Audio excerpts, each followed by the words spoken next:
A ausência, o não estar, deixar de pertencer a algo que antes pertencia, o contrário de presença. Em Dark Souls, esse sentimento ele é constante. Ainda que mortos-vivos rodeiem as ruínas de Lordran, existe uma estranha sensação de ausência, de não pertencimento, de algo que já esteve lá e não está mais. Tanto que é uma surpresa quando dentro da sua cela você ouve um barulho e vê um corpo caindo. Um cara jogou esse corpo ali querendo te ajudar a fugir dessa prisão. Não há ninguém. Os presos estão abandonados. E se você ousar andar por esses corredores, vai ser recebido com isso daqui.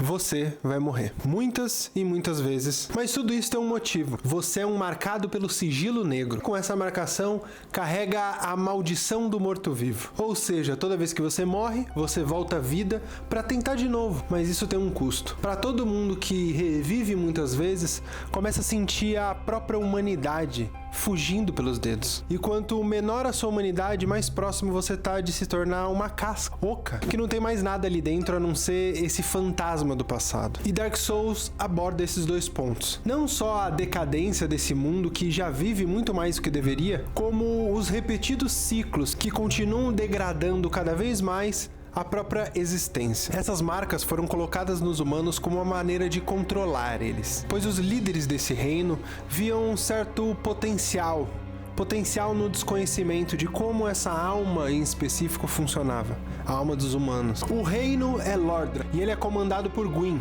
o Lorde da Luz Solar. Ele se tornou o líder desse mundo por ter se rebelado com os dragões de outrora. Usando seus poderes de eletricidade, com os seus raios, ele conseguiu perfurar as escamas desses dragões e conseguiu matar eles. Mas claro, ele não fez isso sozinho. Ele tinha alguns aliados, como a bruxa piromante de Izalith e suas filhas do caos, o traidor dos dragões Sif, o descamado, e o mestre dos mortos, Nito. Mas também houve um esquecido Lorde. Esse Lorde também encontrou o seu poder junto com os outros, mas ele decidiu repartir entre seus iguais. Ele seria conhecido como Pigmeu Furtivo, e essa alma repartida se tornaria parte de todos os humanos. Seria chamado de humanidade e também de alma negra, alma escura, a Dark Soul.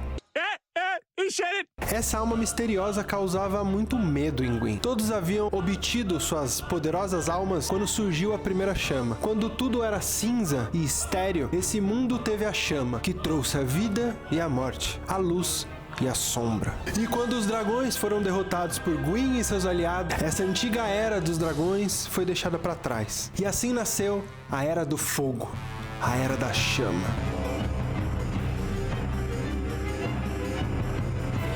Houve prosperidade no reino de Gwyn. Depois que todos ganharam a guerra, eles foram agraciados com cidades, territórios, lugares para viver com seu povo. Mas claro, tudo isso debaixo do jugo de Gwyn. Mas é fácil ver que Dark Souls não é sobre esse tempo de prosperidade, e sim o que se sucede depois dele. Essas cidades e esses povoados que surgiram, eles foram totalmente corrompidos, decaídos, se tornaram não mais do que ruínas. E tudo isso devido às escolhas dos seus líderes. Quando você acorda, esse mundo já tá vivendo um apocalipse. E por mais besta que tudo isso possa parecer, tudo aconteceu em razão de um medo. Medo do escuro, também conhecido como medo da morte.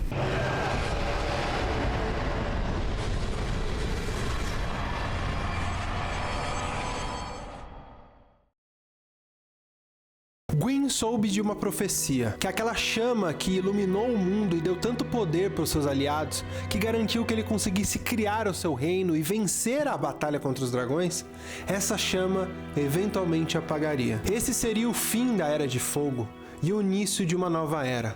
Uma era qual Gwyn entendeu como a Era da Escuridão. Assim como os dragões de outro tempo, Gwyn não queria enfrentar o seu inevitável fim. Ele queria continuar essa vida, continuar o seu reinado e continuar o seu legado. E ele, sendo um deus nesse mundo, decidiu prolongar a vida dessa chama, quanto ele conseguiria manter ela viva, manter a Era do Fogo viva. A sua aliada, a bruxa de Izalith, decidiu usar todo o seu conhecimento em piromancia para tentar recriar uma chama. uma chama nova, uma chama que iluminaria todos. Mas nesse processo ela acabou se descontrolando. Ela viu que aquele poder era muito maior, e aquela chama, que era para ser uma chama de esperança, se tornou uma chama de caos. Dessa chama falsa surgiu o próprio inferno. A corrupção dessa chama tornou todos ao seu redor em demônios. E claro, as suas filhas de caos se tornaram filhas corrompidas, meio demônios e meio bruxas. A própria Izalith se tornou o coração de todo o caos. Ela perdeu completamente o controle. Tudo isso levou Gwyn a guerrear contra os demônios que se rebelavam, que tentavam tomar e destruir tudo. Mas claro, não eram só esses problemas. Como na cidade dos humanos, onde Gwyn deu o poder para 4 reis seguirem a sua prosperidade, se viu tentada com a escuridão do abismo. E nessa escuridão, Gwyn decidiu afundar e afogar todos eles, toda a cidade dos humanos. Quanto mais Gwyn se apegava a essa chama, mais esse mundo começava a ruir. Era inevitável ver que ele estava acabando. Foi nesse momento que as marcas colocadas por Gwyn nos humanos para conter a alma deles se tornou um fardo, se tornou uma maldição. Com o mundo ruindo, essa marca acabou tornando todos os humanos em mortos-vivos.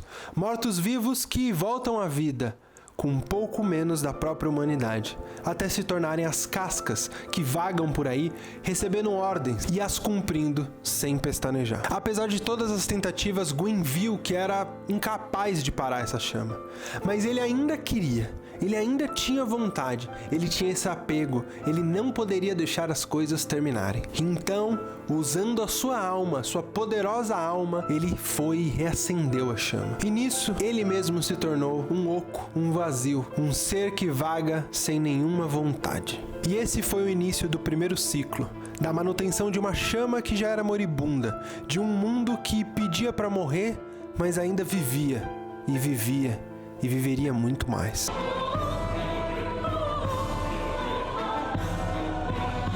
Assim como os marcados, os mundos em Dark Souls costumam retornar, com mais e mais corrupção. Essa chama que antes era criada e nascia com a natureza, hoje existe um esforço tremendo para mantê-la viva. O jogo te coloca como esse avatar da antinatureza.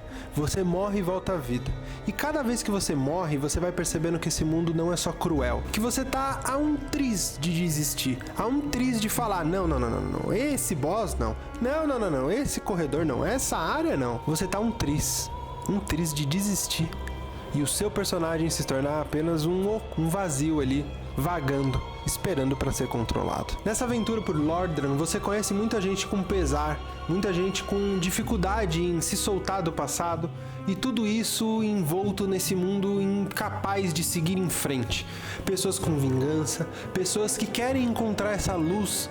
Existe todo tipo de gente, e mesmo aqueles que estão quase ocos, quase incapazes de raciocinar, eles ainda fazem seus trabalhos. Os soldados, jurados de proteger aquele burgo, aqueles locais, aquelas ameias, agora eles estão presos na sua única ordem, incapazes de raciocinar e pensar sobre isso, incapazes de questionar o mundo em colapso ao redor deles. E já que você acordou nesse apocalipse, nesse caos, nesse fim de mundo, a sua missão é juntar essas grandes almas, ir atrás desses antigos lords que dominaram o mundo, pegar todas as almas deles, juntar esse poder todo e talvez, só talvez, conseguir estender mais um pouco a chama desse mundo.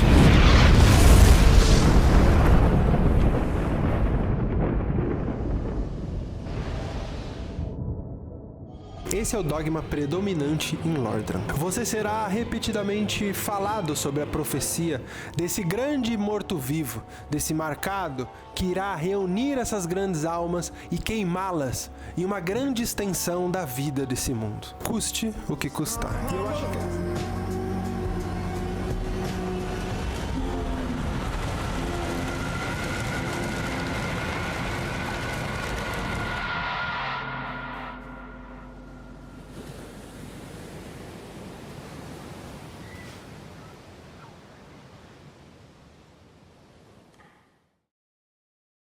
E eu acho engraçado como essa temática de custe o que custar acaba colocando em xeque todo o sentimento que a gente costuma ter pela própria morte. É estranho saber que tudo que a gente gosta, que a gente viveu, eventualmente vai desaparecer. Em algumas gerações isso nem vai ser notado, vai ser um detalhe, um rodapé. Talvez alguém vai comentar sobre um ou outro gosto, mas na grande maioria, aquilo que forma a gente, aquilo vai desaparecer, junto com a gente. Os costumes, as maneiras que vemos o mundo, as maneiras que lidamos com as coisas, elas são únicas ao seu tempo. Negar a morte é só negar essa finitude. E essa finitude, ela aparece quando a gente ainda está vivo. Vemos o mundo mudar, vemos as tecnologias chegarem, vemos outras maneiras de amar, outras maneiras de dividir espaços, de compartilhar. Vemos músicas novas, vemos novas maneiras de interagir com a tecnologia. Vemos os jovens criando suas próprias linguagens, criando sua própria maneira de se comunicar. Tudo isso mostra que a gente está ficando velho, que o tempo está passando e você que em algum momento foi a novidade, hoje não é mais. E olha, isso é bem comum. Antigamente já falavam que o jovem não presta, o jovem nisso, o jovem aquilo. Isso pra mim não é nada mais do que o medo da própria morte. Ver que o seu tempo tá passando. O grande problema desse medo, dessa nostalgia, é quando ela começa a se tornar esses dogmas incapazes de lidar com a realidade. Ele não se adapta mais ao que tá acontecendo, e sim tenta forçar a realidade naquilo. Esses dogmas podem ser religiosos, políticos, econômicos, filosóficos até. Mas o apego exagerado ao dogma pode causar uma distorção dessa realidade. A realidade ela ainda existe, ela é nova, as pessoas e as novidades elas chegam. Elas não vão deixar de existir porque você tem medo, por você ter apego a algo do passado. Não vai deixar de existir pessoas LGBT, não vai deixar de existir pessoas comentando e defendendo diversas causas de diversidade. Isso não volta. Quando esse assunto vem em pauta, quando as novas gerações já entendem isso, você não vai conseguir segurar isso. E os dogmas, por exemplo, religiosos, tentam se prender num tempo que não existe mais. Esse tempo, ele talvez existiu antigamente, mas hoje a realidade é diferente. Quando esse dogma, esse medo da morte, ele se transforma, ele é utilizado para limitar a vida de outras pessoas. É limitar as pessoas que estão tentando avançar, seguir em frente. Gwyn temia tanto a escuridão dos humanos que ele decidiu apagar a história deles, esquecer que eles estavam lá. E assim que ele precisou, ele inundou a cidade inteira num piscar de olhos, sem pensar. Eles eram um problema a ser resolvido. Não um povoado que já existia, que já tinha se estabelecido. Para ele era só um empecilho pro dogma dele. Assim como aqueles que negam a ciência, negam os avisos das mudanças climáticas que já estão na nossa porta. E esses dogmas se perpetuaram muito além da vida de Gwyn. Em outros títulos da franquia, muitos mundos foram repetidamente sendo reiniciados nesse ciclo infinito de manter a chama e manter os seus dogmas vivos. Aos poucos, esse mundo que se estende mais do que deveria começa a se tornar uma amálgama. Já no Dark Souls 3 você consegue ver as cidades misturadas.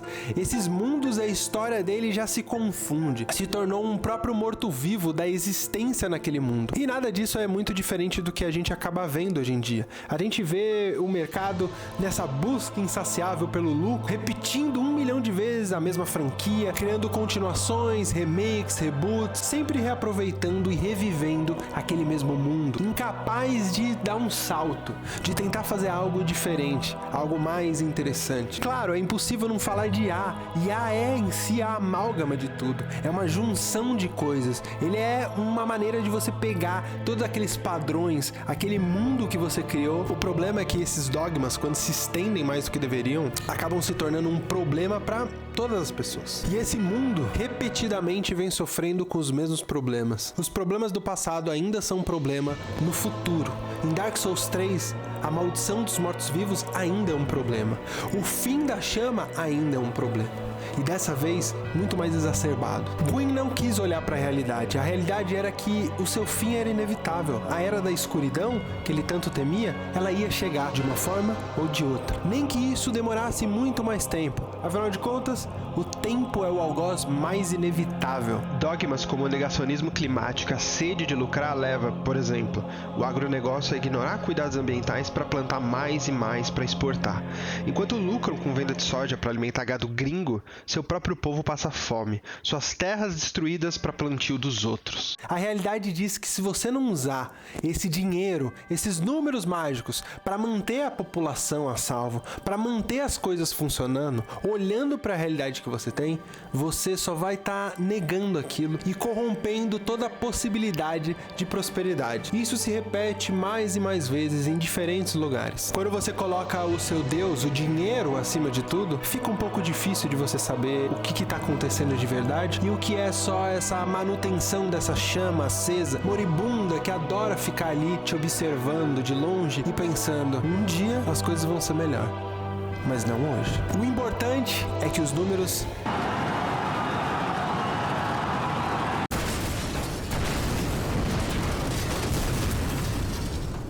as contradições desses dogmas ficam mais aparentes quando o mundo real sofre em detrimento desses dogmas. São principal, que é reacenda a chama, obtenha as almas de todos os grandes lords, visitando cada uma das suas áreas, mas não passa de apenas uma das verdades. Você descobre, se você for astuto e fuçar bastante, que existe uma outra versão. O caminho alternativo é você não acender a chama, e sim se tornar o Lorde da Escuridão. A escuridão em Dark Souls é claramente uma representação da humanidade. O próprio item de humanidade que você utiliza para voltar a ser humano e conseguir acessar aliados para suas batalhas é uma alma negra. Ainda que a gente esteja acostumado a ver a escuridão como algo ruim, Dark Souls brinca com isso e fala, e se não for? E se for algo que você foi ensinado a seguir? Essa alma, ela é diferente da alma aquecida dos deuses, daquela alma poderosa. Ela foi uma alma diferente, uma alma que foi compartilhada entre seus iguais. Ela representa toda essa complexidade humana. O pigmeu furtivo dividiu seu poder. E aquela que você acreditava que era a Era da Escuridão, se você olhar com atenção,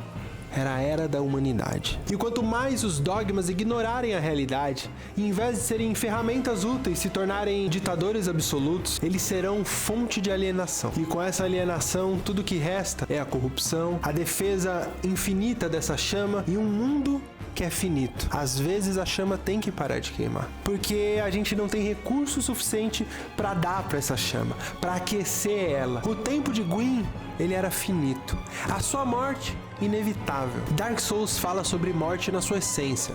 Não só porque você morre pra caramba, mas toda a sua história envolta sobre esse tema. Os mortos-vivos, a negação da morte, o medo da escuridão. E a graça de tudo isso é que apesar que você morra muitas vezes, você vai experienciar algo único, que é a transformação do aprendizado. Depois de morrer várias vezes naquele boss, você vai perceber o que você fez de errado, você vai conseguir superar. E é muito disso que as pessoas gostam de falar de Dark Souls, dessa sensação de alívio, dessa sensação de vitória que você tem quando você vence um obstáculo, quando você consegue ser melhor. E a morte no Dark Souls mostra que cada vez que você morre, você não tá só morrendo, mas você tá se transformando. Cada morte no jogo vai te deixar melhor. Bem, nem sempre. E Gwyn não conseguiu entender isso. Que a Era da Escuridão não era o seu fim, e sim uma transformação de algo novo para algo desconhecido, realmente.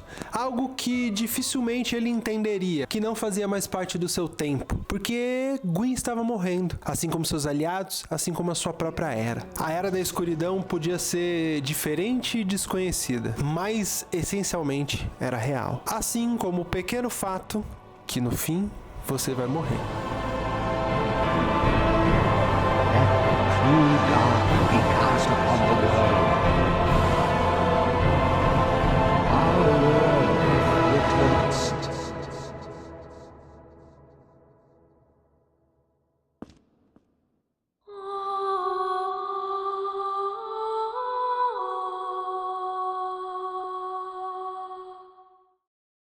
Espero que tenham gostado. Se gostou, deixa um like, se inscreve aqui no canal que vai ter mais ensaios legais como esse. E se você não conhece a história do Flash Player, dá uma olhadinha aí, tem várias animações também. E claro, tem uma outra história bem interessante que é a do Banco Imobiliário. Você não deve saber qual a origem dele, então dá uma olhadinha aqui do lado. Valeu, até mais e falou!